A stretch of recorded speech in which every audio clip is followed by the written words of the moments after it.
Alright guys, it's been a long weekend for me, so just kind of figured I should take you guys through some of my studio setup. This probably should have been the first video, but nevertheless, hi Morticia. Nevertheless, let's go for it.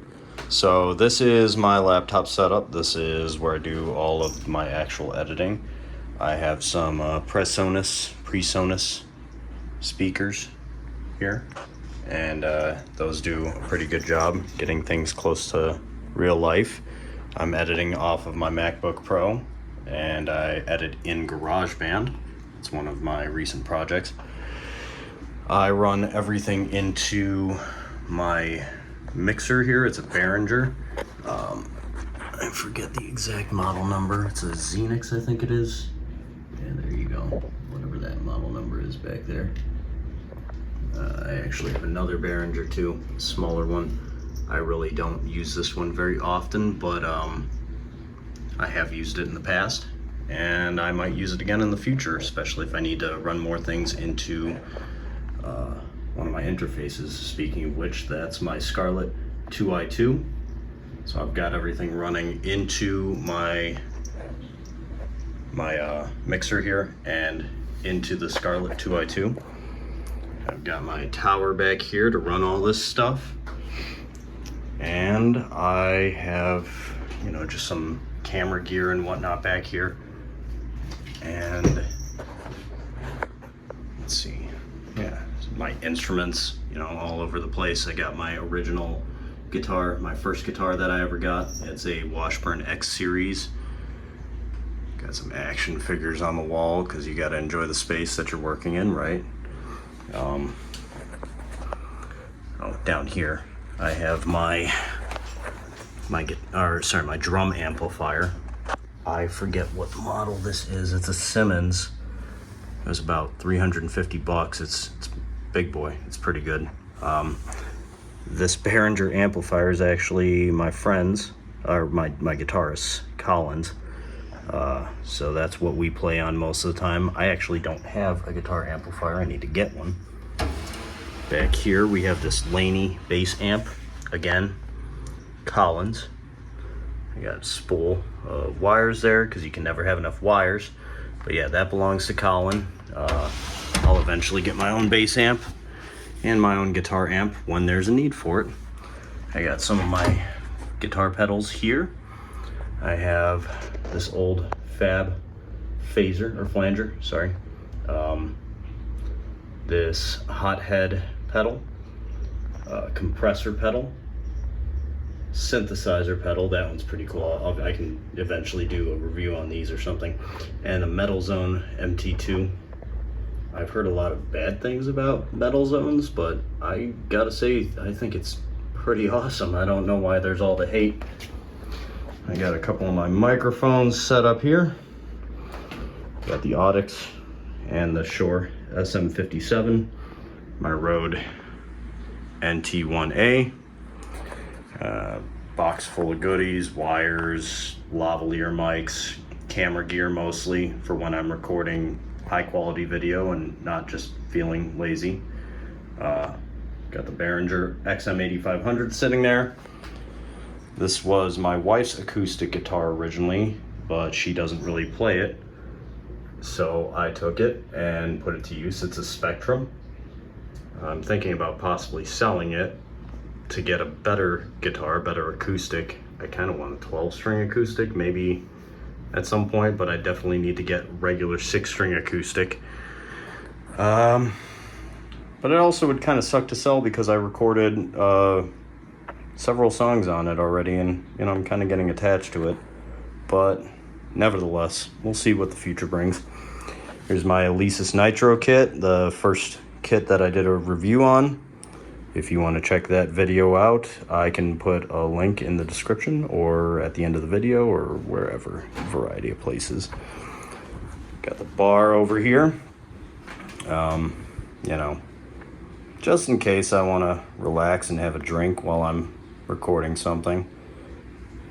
Some Rogue drumsticks laying on the bar because I was playing earlier and didn't put those back.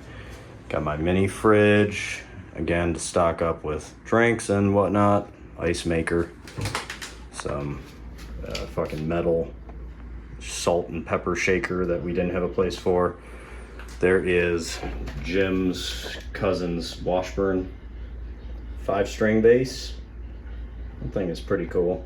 Actively powered. Again, not actually my guitar, not even actually Jim's guitar, but it definitely lends to the process. Got some Bloodborne action figure action going on here, Elden Ring, an old camera, some of my artwork on the wall. I'll have to blur a couple of those because some of them are definitely not YouTube appropriate. Got this Yamaha keyboard that I got from my dad's, and my wife was kind of messing around with learning on it, but she's not too into music, so you know, I understand. I can put it to some use at some point and do something with it. There's my Ibanez 6-string.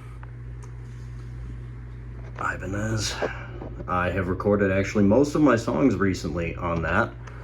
It's a little beat up there. I got it used again from my dad, but man, does it sound good. Not to spoil that, I'll do a separate review on all of these. My Jackson 7-string. Again, those beautiful, beautiful pickups, beautiful guitar. Pretty awesome. Jackson 4-string concert bass. That thing is just excellent. You can also check out my review on that. Got some metal goodies up on the wall because axes and swords and gears and steampunk shit, it's all metal to me. I love that. Got action figures galore, some old Spawn stuff, blah blah blah blah blah. Some other action figures up top, whatnot. Kind of just all over the place. More action figures. Got some more wall art. I usually have a bottle of absinthe here, but I have an old bottle of tequila sitting there. I need a new bottle of absinthe to replace it with because I do like the taste of absinthe, and that is my setup. Whether entirely appropriate or not, it works for what I need it for. So yeah, that's pretty much the gist of it. And you know, you gotta have a nice space to create. I think I've done a pretty good job here. I would like to eventually maybe throw some soundproofing up on the ceiling, up in the corners or something, but overall I think the space itself is quiet enough for the most part. I have to be careful when there's, like, you know, cop cars driving by or something, like sirens and whatnot.